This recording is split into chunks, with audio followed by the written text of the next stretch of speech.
for joining us. This is welcome to Outdoor and Environmental Journalism, and I'm really excited.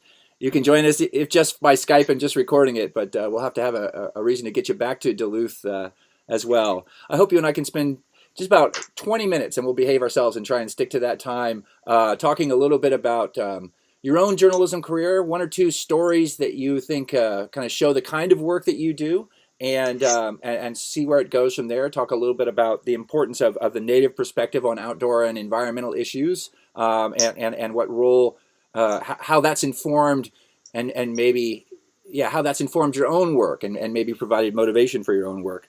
So starting with motivation, you are one of the busiest people I know. Maybe you can give us a kind of high speed. I'm going to link to your bio off of your blog to talk a little bit about your journalism career, which includes work both with the Navajo Times and Native American Press, but also Seattle Post-Intelligencer editorial board, I believe, there, and a founding member, I think, of Native American Journalists Association. Not quite, but early member. Okay. And so why don't you tell us what we need to know to kind of bring us up to speed with where you are these days as an endowed professor at University of North Dakota. Okay, wrapping that up, but yeah. So I had a kind of first career in tribal newspapers. I started my tribal newspaper, the Showban News, and worked for a couple of freelance publications after that, and then ended up as editor of the Navajo Times. During that period, I actually converted the paper to a daily, and it was a daily paper serving an enormous geographic area. We had to deliver by airplane. Wow, yeah. Then I kind of took a traditional route. I worked at the Salt Lake Tribune as an editor. I was in charge of local news. And then publisher in Moscow, Idaho, a college town, and then a columnist at the Seattle Times, and then most recently the PI. When the paper closed, I kind of did my third act, and I wrote the Kaiser Family Foundation and said that I really wanted to cover healthcare reform because nobody was looking at how it would impact Indian country, and they were intrigued by that and gave me first to be a 9-month grant, and then it turned into a 14-month grant to write about it right when it was all unfolding. So really front row seat. Since then, I've kind of mixed in academy work. Started at the University of Colorado, then Idaho, Alaska, and then here at Grand Forks. This is an endowed chair that lasts a 3-year term, and I decided just to do one term. So I'll actually be wrapping it up this spring. Okay, great. Talking about specifically, I mean, to you, when we talk about outdoor and environmental journalism, what does that mean to you, and what would you have to say as far as where that's at with respect to journalism or your own career and how you've approached topics under that umbrella?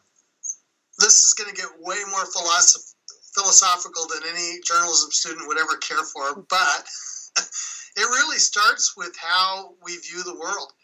And so much of the Western narrative comes out of the French Revolution and Rousseau and the idea of nature.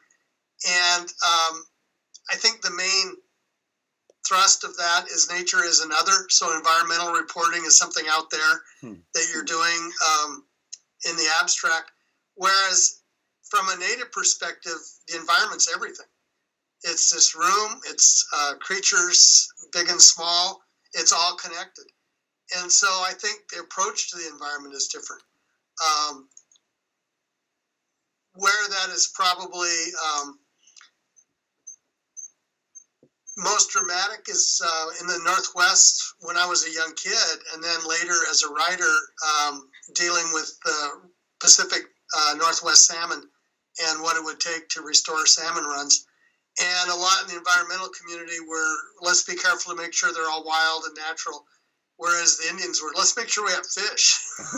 Right. And there was a real different worldview. But I think it really comes out of that basic thinking that came out of Europe in the 18th century. Right.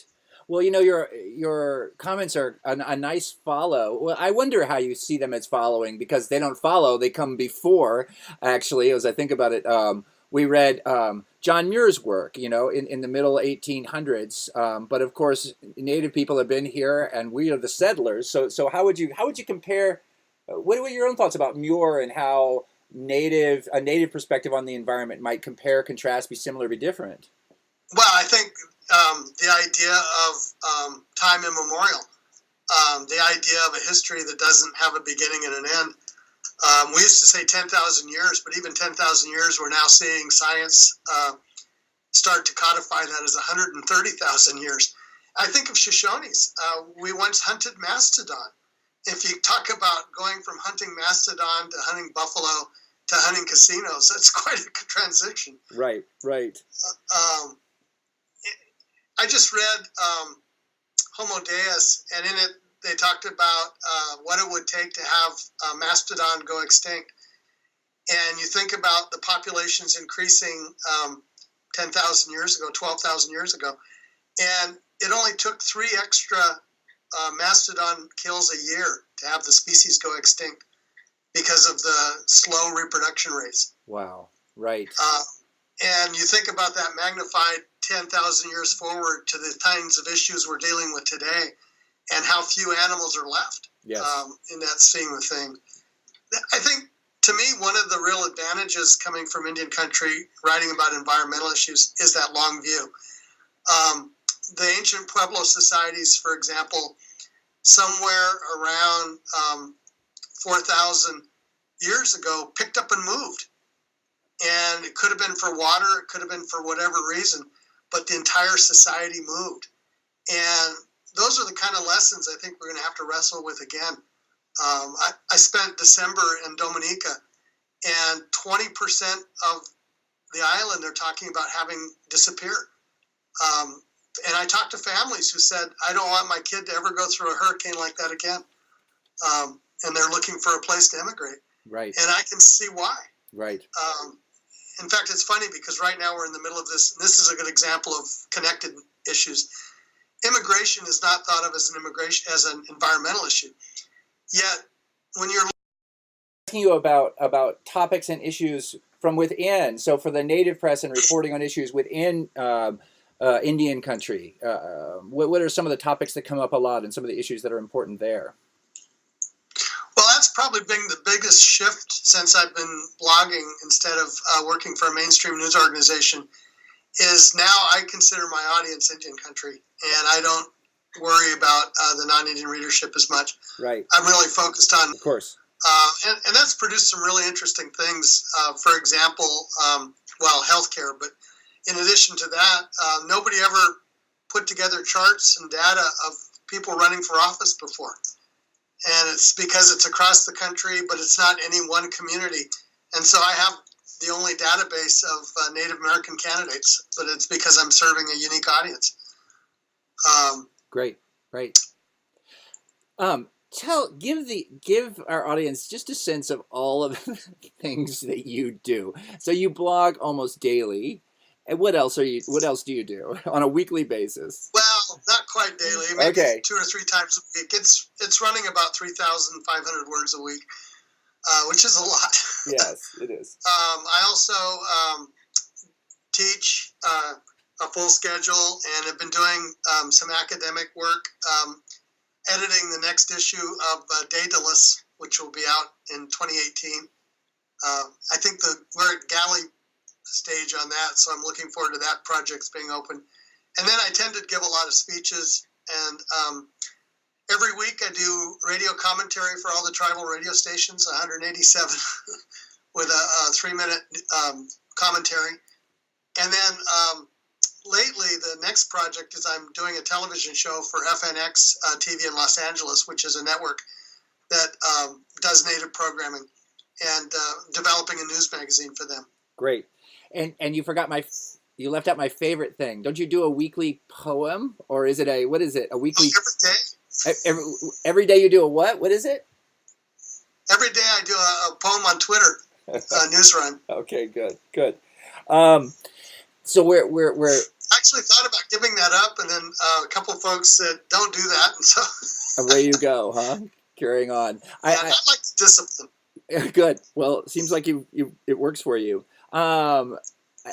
We're quickly running out of time. We've got about probably 5 minutes or maybe a little bit more. So I want to ask you to tell us maybe one, maybe two articles that you produced recently that for this class might be fitting. We talked about the one that I saw talking about climate change. Maybe you could talk a little bit about that one and about how you approach writing because you have that background as a columnist and an editorial writer, and I think sometimes the mistake is thinking that doesn't involve good reporting. But maybe tell us a little bit about that story and kind of your own writing process. What works for you as a writer? Sure.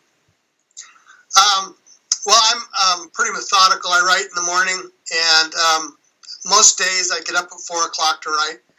And the great thing about that is if you write till 8-ish, no matter what happens the rest of the day, you've been productive. Wow. Yeah. And it's a great way to get away with a lot.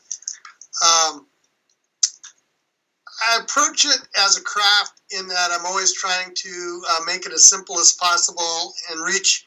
I really want to reach people who would be interested in the topic, and so I try to make it fun and get engaged in other ways. But I also write about very serious stuff. I mean, I'm very direct in that I write about public policy. So, in fact, I tweeted recently, well, I guess it was a headline on my blog, that I'm maybe one of the few people who doesn't care what Donald Trump says. I want to know what his policies are. Right. And try to keep that laser focus on every policy publication and where they're going.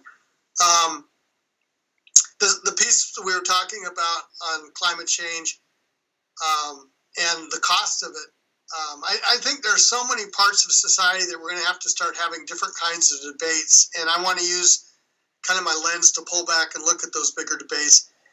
One of them, to me, is that when it comes to the operation of climate change, we have two policy choices. One, we can invest money in trying to mitigate, which would be keep the global warming under 2 degrees Celsius and to keep fuel emissions down. The other is to spend money on adaptation, big money on adaptation. Okay. And the second one, you don't have a choice in it. Right. When you start having seawalls get higher and forest fires get more intense, you spend the money. And so I want to make sure that readers can understand that distinction. Right. Good. Just last year, the National Environmental Center, which is part of NOAA, estimated climate-related disasters at $1.5 trillion for 1 year. And so for you, a lot of the environmental reporting really comes into looking at some great big issues and trying to translate some stuff, but you're not afraid to get into data, you're not afraid to get into the numbers and into the science. Is that accurate, fair to say? That's right. Okay. Yeah, and I like the big policy. I like to pull back and look for the... Charles Wilkinson in his book once called it being an eagle bird, and I like that as a metaphor. Good. Well, I hope when we get offline that you'll send me a link or two to some of your some other authors you think we should read as far as this unit that you might recommend. Maybe one of the things we can do as we're kind of wrapping up here is talk a little bit about, and I'll certainly give the students a link for those who don't know, about Standing Rock and maybe about your own desire to have a speaking series there at North Dakota about this and kind of how all that evolved and where that stands. Right. Well, the speaking series on the press in Standing Rock is a go. It's going to be April 19th, and I hope your students can come. I think it would be really well worth it. Absolutely. We're going to have everyone from some of the reporters who were there. For example, Sandy Tolan from the LA Times, who broke the story about people in the dog cages when they were arrested. Jenny Monet, who was facing trial, will be the keynote speaker. It should be really interesting. Standing Rock was one of those moments that was, to me, great stories are about something, but they're also about something else. And I think the challenge for reporters to be able to identify both those stories. And the direct story of Standing Rock was a fight over water and a pipeline, very narrow. But it was also a bigger story about how far we're going to go with changing our practices, how far communities are going to have a say in that. And so I always look for that metaphor. What's the bigger story going on here? And Standing Rock was a great example of both of those. Great. That sounds fantastic. And I'll do everything in my power to get there and get our students there as well.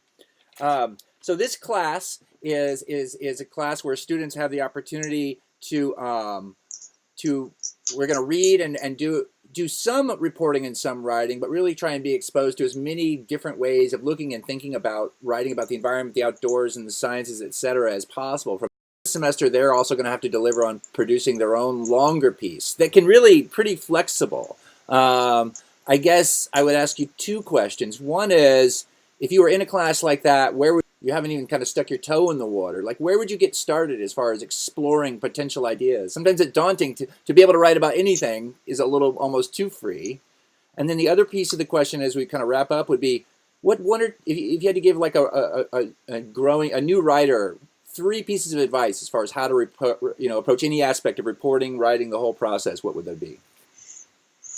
Well, first, I think on the big question, I'd go local. There's so many great environmental stories that aren't very far away that just start hanging out at some of the different places along the lakes would be a great place to start. Great. In terms of advice, I think plunging in. I mean, I'm a big believer in rewriting. So start writing the minute you get something and get it down on paper and then work with it. It can only get better. Especially if you start at 4 in the morning. Yeah. Mark, thank you so much. This was really helpful, and I appreciate your willingness to do this with us. And I'll share with you the work the students produce over the course of the semester too. And I hope you'll come see us in Duluth sometime soon. Sounds good. All right. Take care. Take care. Bye. Okay. Bye. Let me.